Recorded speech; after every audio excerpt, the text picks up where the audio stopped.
근데 요것만 보면은 알 수 없잖아요. 그래서 제가 또 하나 설명을 드리겠습니다. 지난 코넥스 주가를 바탕으로 매물대를 분석해보면, 안녕하세요, 아이언입니다. 오늘은 올해 마지막 청약인 레몽레인에 대해서 알아보도록 하겠습니다. 먼저 일정 정보입니다. 레몽레인은 12월 20일 월요일 청약을 시작하여 12월 21일 화요일 청약이 마무리됩니다. 환불은 2일 뒤인 12월 23일 목요일입니다. 상장 일정은 12월 30일 목요일로 예정되어 있습니다. 이어서 오늘 발표된 기관 투자자 수요 예측 결과를 알아보도록 하겠습니다. 레몽레인의 희망 공모가액 밴드는 11,500원에서 13,000원이었습니다. 오늘 발표된 기관 투자자 수요 예측 결과를 통해 공모가는 희망 공모가액 밴드 13,000원을 초과한 15,000원으로 확정이 되었습니다. 희망 공모가액 밴드 상단 대비 15.38%가 초과된 것입니다. 레몽레인 기관 투자자 수요 예측에는 모두 1,576개의 기관이 참여하여 종합 경쟁률 1,545.68대 1을 기록하였습니다. 레몽레인의 수요 예측 경쟁률 1,545.68대 1은 올해 평균 경쟁률인 1,202.64대 1에 비해 상당히 높은 수준입니다. 레몽레인의 수요 예측 경쟁률 1,545.68대 1을 올해 진행된 청약 경쟁률과 비교해보면 라온테크 샘 CNS보다 조금 경쟁률이 높고 CU테크 이노뎃보다는 조금 낮은 경쟁률을 기록하였습니다. 올해 23번째로 높은 경쟁률을 기록한 것입니다. 여기에는 리츠랑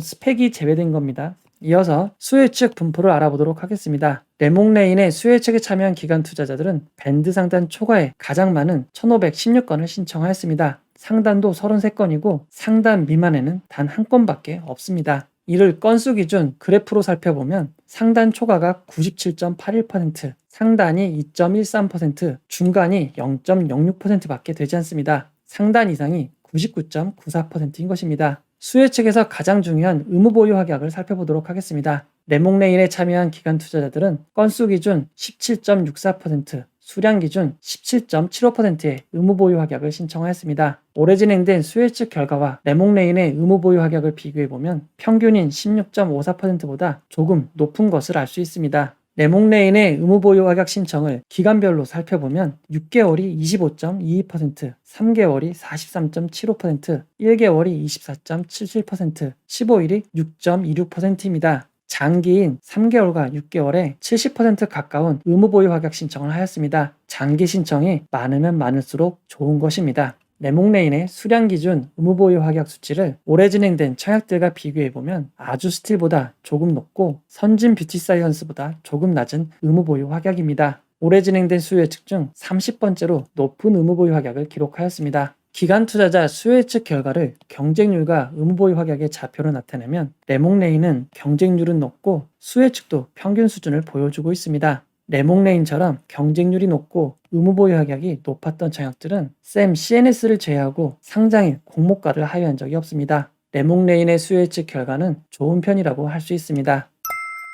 이어서 레몽레인의 청약 기본 정보를 알아보도록 하겠습니다. 이번 공모에는 우리사주조합에 배정된 주식은 없습니다. 일반 청약자에게 25%, 기관 투자자에게 75%의 주식이 배정되었습니다. 전체 공모 규모는 공모가 15,000원 기준 180억 원입니다. 아주 큰 공모는 아닙니다. 이번 청약은 IBK 투자증권 단독으로 진행이 됩니다. IBK 투자증권은 일반 등급 100%의 경우 15,000주를 청약할 수 있고 15,000주의 청약 증거금은 1억 1,250만 원입니다. 비대면으로 계좌를 개설하신 분들은 일반 등급 150%로 청약하실 수 있습니다. 일반 등급 150%는 22,500주를 청약할 수 있고 청약 증거금은 1억 6,875만 원입니다. IBK 투자증권은 온라인으로 청약 시 청약 수수료가 없습니다. 그리고 청약일 전일까지 계좌를 개설하셔야만 청약에 참여하실 수 있습니다. IBK 투자증권의 청약일 전일 기준은 달력 날짜가 아니라 영업일 기준이 됩니다. 따라서 청약이 시작되는 12월 20일 전 영업일인 12월 17일까지 계좌 개설을 완료하셔야만 청약에 참여하실 수 있습니다.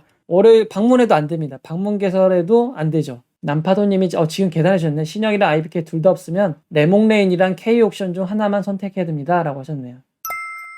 레몽레인의 상장일 유통 물량을 알아보도록 하겠습니다. 레몽레인은 공모가 15,000원 기준 상장 시가총액이 937억 원입니다. 상장일 유통 가능한 기존 주주의 물량이 공모 주주인 일반 청약자와 기관 투자보다 많은 상황입니다. 레몽레인의 의무보유 확약 신청이 평균만큼 배정이 된다고 가정하면 상장일 예상 유통 가능 금액은 379억 원이 됩니다. 하지만 이전 배정 결과인 피코그램의 결과를 살펴보면 평균보다 매우 낮은 161.50%의 비율로 의무보유 확약이 배정된 바 있습니다. 그런데 이번 청약에서 IBK 투자증권은 의무보유 확약을 미리 배정 완료하였고 해당 사실을 투자설명서에 공시하였습니다. 기관 투자자에게 배정이 완료된 의무보유 확약 주식수는 31만 2,224주입니다. 해당 결과로 유통 물량을 다시 한번 알아보도록 하겠습니다. 제가 이거 몰랐을 줄 알았죠? 제가 혹시 못 봤을까봐 막 알려주신 분들이 계셨는데 앞에서 제가 모르는 것처럼 이런 극적 구성을 한 거예요. 이 라이브 보시는 분들을 위해서.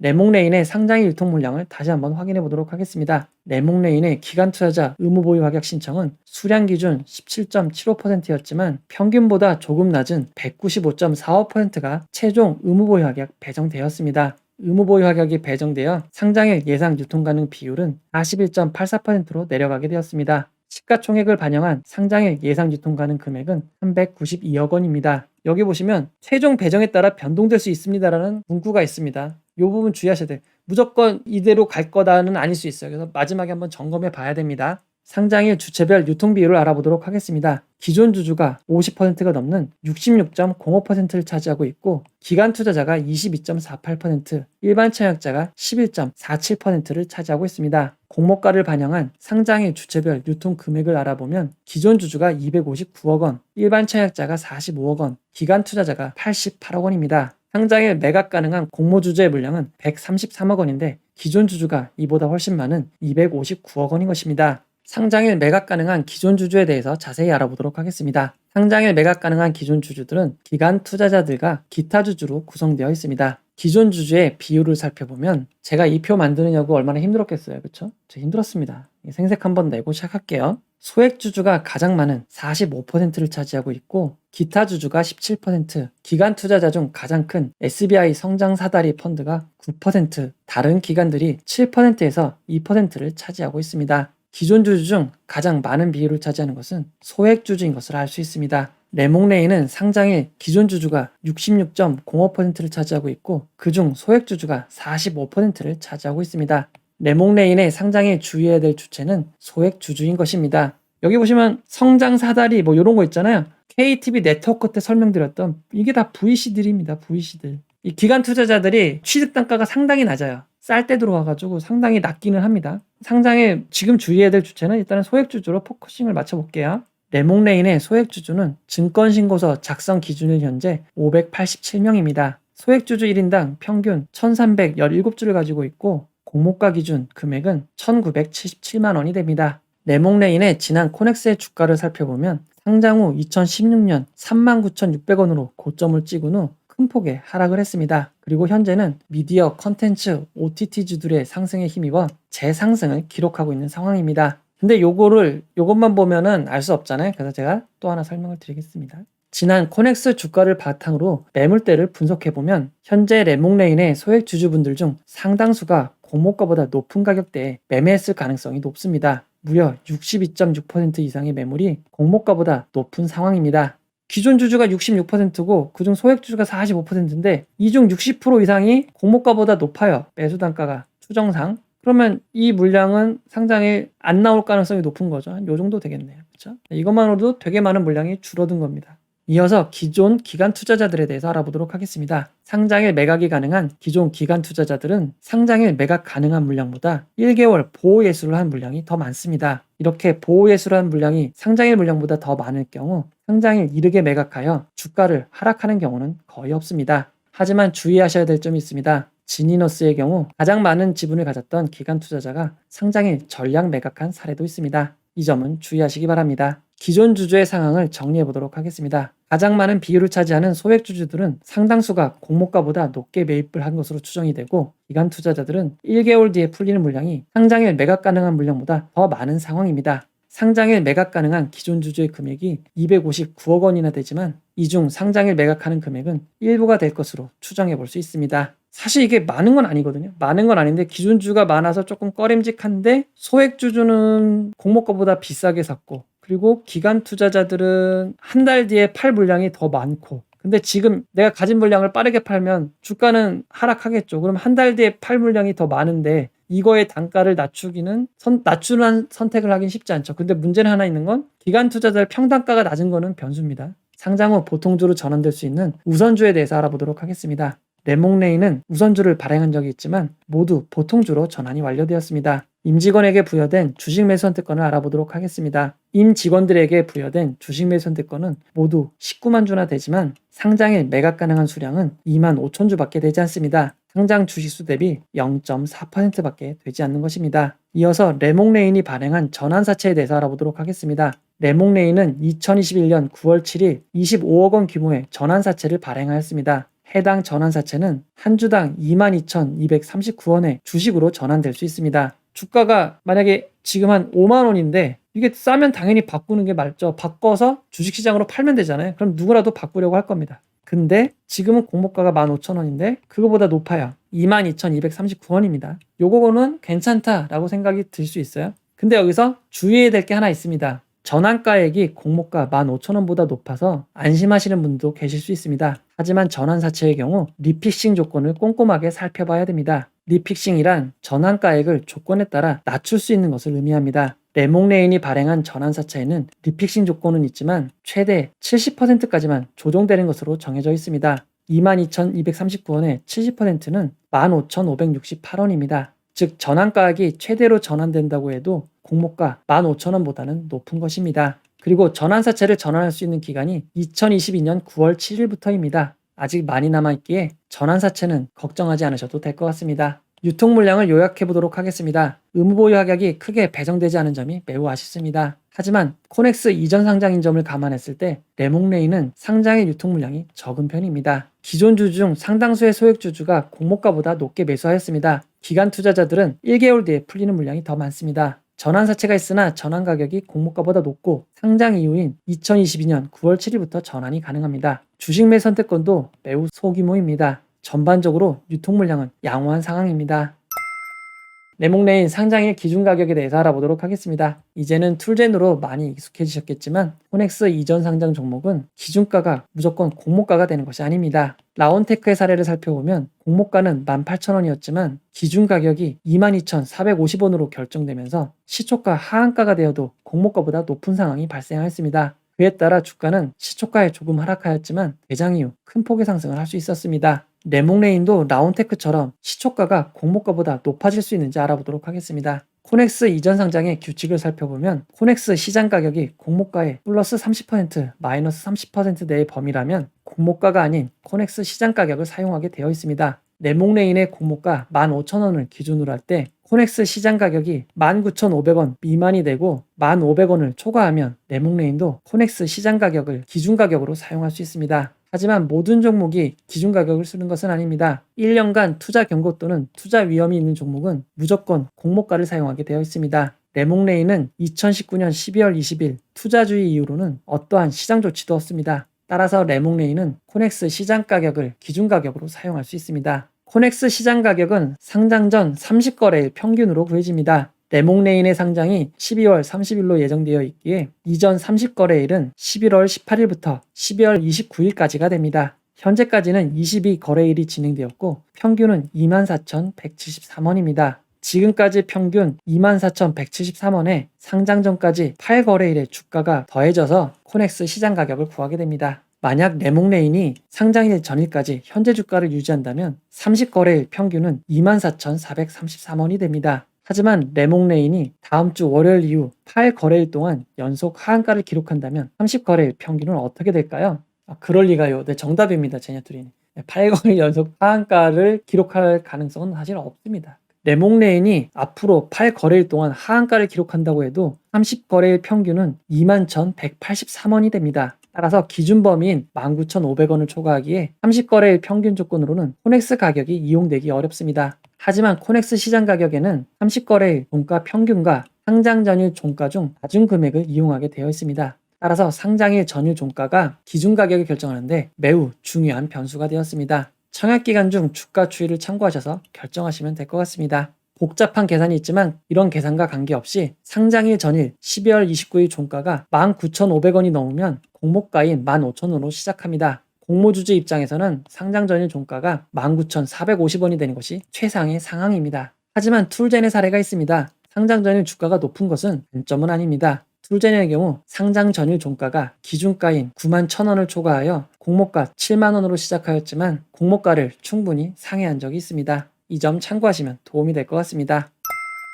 넷몽레인 회사 개요를 알아보도록 하겠습니다. 회사의 주요 사업을 살펴보면 방송 프로그램, 공연 제작과 컨텐츠 IP를 활용한 부가사업 등을 하고 있는 회사입니다. 회사 이름인 넷몽레인의 유래를 살펴보면 꿈과 사람이 있는 드라마를 지향하는 회사라고 밝히고 있습니다. 회사 이름만 봐도 컨텐츠를 만드는 것에 중점을 둔 회사인 것을 알 수 있습니다. 넷몽레인은 14년 동안 30여 편의 제작 경험을 보유한 컨텐츠 스튜디오입니다. 넷몽레인의 주요 작품을 살펴보면 2010년 성균관 스캔들, 2018년 유영선생 등 다양한 드라마를 제작하고 있는 것을 알 수 있습니다. 근데 여기 있는 드라마 보신 분 계신가요? 사실 TV를 잘 안 봐가지고 한 편도 안 봤더라고요. 성균관 스캔들인데 이름은 들어봤어요. 되게 유명한 건 알겠는데 많이들 보셨나요? 성균관 스캔들만 알죠, 그쵸? 다들 성균관 스캔들만 아실 거예요. 저도 보면서 한 30편을 만들었다고 했는데 뭐 엄청난 대작이 없어요. 성균관 스캔들 하나만 유명한 것 같습니다. 나피네님은 많이 보는데 산후조리원까지 2개 보셨다고요? 아, 산후조리원? 그 다행이네요. 작년 제작 드라마인데 좀 잘 됐나 보네요. 네, 그나마 다행인 것 같습니다. 넷몽레인의 매출별 주요 사업 분야를 알아보면 컨텐츠 제작이 매출의 대부분을 차지하는 것을 알 수 있습니다. 저작물 관련 수익은 10%대에 지나지 않고 기타 수익은 1%도 되지 않습니다. 2018년부터의 매출 추이를 살펴보면 매출의 대부분을 차지하는 컨텐츠 제작 매출이 지속적으로 상승하는 것을 알 수 있습니다. 그리고 넷몽레인의 제작 매출은 100% 내수에서 발생하는 것을 확인할 수 있습니다. 넷몽레인의 수익성 지표를 살펴보면 2018년에는 적자를 기록하였지만 이후 매출이 늘어나면서 2019년부터 영업이익을 발생하는 것을 확인할 수 있습니다. 넷몽레인의 주요 매출처를 살펴보면 2018년도에는 공중파 방송인 문화방송과 SBS의 매출이 높았지만 2019년 이후에는 매출이 다변화된 것을 확인할 수 있습니다. 기존 드라마는 왜 이렇게 PPL이 남발되고 그게 흐름을 깨질까 궁금했었거든요. 드라마 제작비가 있잖아요. 예를 들면 100억이다 라고 하면 방송사는 70억만 줍니다. 그럼 나머지 30억은 어떻게 하냐면 제작사가 알아서 조달을 해야 되는 거예요. 예를 들면 넷몽레인이 알아서 조달을 하는 거죠. 이 30억을 어떻게 30%를 어떻게 조달을 하겠어요. 간접, 광고, PPL, 협찬, OST 이런 걸로 채워야 되는 건데요. 결국 큰 거는 광고밖에 없잖아요. 광고로 다 채워야 되는 겁니다. 협찬과 PPL이 엄청나게 들어가는 거죠. 그럼 이렇게 협찬과 PPL을 받았는데 아무것도 안 해주고 뒤에 그 드라마 끝날 때 그 자막만 넣는 거는 돈 얼마 안 받을 거잖아요. 돈을 많이 받으려면, 많이 메꾸려면 극중에 노출해야 되는 PPL이 들어갈 수밖에 없는 거죠. 우리나라 제작 환경이 아예 처음부터 돈을 제작비의 70%밖에 주지 않는 구조다 보니까 제작사들이 간접 광고를 엄청나게 수주할 수밖에 없고 그걸로 채워놓는 상황이 되는 겁니다. 그리고 여기까지는 그럼 100%는 본전인 거잖아요. 플러스 알파는 해외 판권에 수출한다던가 VOD 수익이 나온다던가 방송 전후에서 이제 이거를 방송사와 제작사가 수익 쉐어를 하는 겁니다. 우리나라 드라마 제작 환경이 상당히 좋지 않은 것을 알 수 있습니다. 그래서 넷플릭스와 같은 글로벌 OTT가 좋은 점이 뭐냐면 제작비를 다 줍니다. 제작사들이 이런 걸 걱정할 필요가 없어요. PPL 물어올 필요도 없고 뭐 할 필요도 없어요. 얼마 필요하냐고 얘기하면 그거 다 줍니다. 그래서 100% 돈을 다 주기 때문에 제작자들이 그냥 제작에만 집중을 할 수 있는 거죠. 이런 환경을 만들어 주니까 좋은 콘텐츠가 나오는 겁니다. 그래서 망하면 PPL도 1화는 비싸게 들어왔을지 모르겠지만 그 뒤로는 단가가 확 낮아질 수도 있는 거고 방영 이후 수익도 망한 드라마 누가 보겠어요? 없는 거죠. 그래서 이 드라마가 성공하느냐 실패하느냐에 따라서 주가가 엄청나게 들쑥날쑥하게 되는 겁니다. 그래서 제작 환경이 좋아진 OTT 쪽 매출이 늘어나는 것을 알 수 있습니다. 넷몽레인의 수주 잔액을 살펴보면 아직 제작이 완료되지 않은 드라마들이 수주 잔고로 잡혀있는 것을 확인할 수 있습니다. 2021년에서 2022년에 넷몽레인 주요 라인업을 살펴보면 재벌집 막내 아들, 학교 2021, 어나더 레코드, 백설공주에게 죽음을, 시멘틱 에러 등이 준비되어 있습니다. 해당 드라마에 대해서 잘 아시거나 해당 드라마가 시청률이 매우 높을 거라고 생각하시는 분들은 넷몽레인의 미래도 좋게 볼 수 있을 것 같습니다. 앞에서 말씀드렸는데 이 사례를 가져와서 설명드리겠습니다. 이제 거의 끝났습니다. 이게 왜 BL이냐면 왓챠에서 서비스하기로 한 드라마일 거예요. BL이 보이스 러브인가? 맞죠? 남자끼리 뭐 연애 감정을 느끼는 그런 드라마죠. 대중성이 있는 드라마는 아닌데 왓챠니까 시도할 수 있는 것 같아요. OTT고 지금 현재 있는 대형 OTT에 비하면 제작 환경이 조금은 부족할 수 있잖아요. 아이디어로 승부해야 되는 왓챠 입장에서 되게 좋은 승부수를 낸 것 같습니다.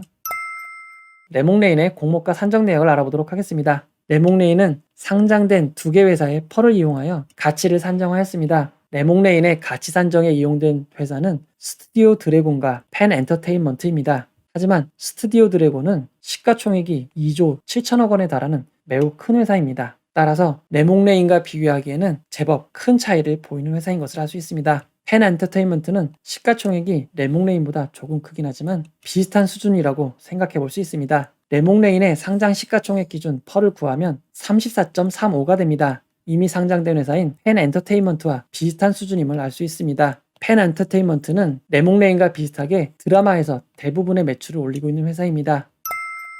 레몽레인 결론을 내려보도록 하겠습니다. 레몽레인의 기관 투자자 수요측 결과는 12월인 점을 감안할 때 경쟁률도 높고 의무보유 확약도 평균 이상으로 좋은 편입니다. 코넥스 이전 상장인 점이 변수이나 상장의 유통 물량이 아주 크지 않고 기존 주주들 다수를 차지하는 소액 주주의 평단가가 공모가보다 높습니다. 다만 공모가는 희망 공모가액 밴드 상단을 초과하여 결정되어 상장 회사 대비 공모가가 할인되었다고 볼 수는 없습니다. 그럼에도 수요예측 결과와 유통 물량을 볼 때 손실 가능성은 제한적이라고 할 수 있습니다. 그리고 시가총액이 작은 엔터테인먼트 주들은 변동폭이 크고 상장 후 1개월 뒤에는 기존 기관 투자자의 보호예수 해제 물량이 대거 나오는 점은 반드시 주의하시기 바랍니다. 레몽레인과 비슷한 펜 엔터테인먼트의 주가를 보면 드라마의 흥행 여부에 따라 큰 폭으로 주가가 변동됨을 알 수 있습니다. 드라마 지리산의 제작사 A스토리의 주가를 알아보도록 하겠습니다. A스토리는 대작인 지리산의 기대감으로 큰 폭의 상승을 기록하였지만 1화가 방영된 후 기대에 미치지 못해 큰 폭으로 하락을 지속하고 있습니다. 이처럼 소규모 제작사들은 드라마의 흥행 여부에 따라 주가의 변동이 있음을 주의하시기 바랍니다. 여기까지가 제가 준비한 내용이고요. 근데 청약 규모가 너무 작습니다. 청약 규모가 너무 작고요. 배정 주식수가 30만 주죠.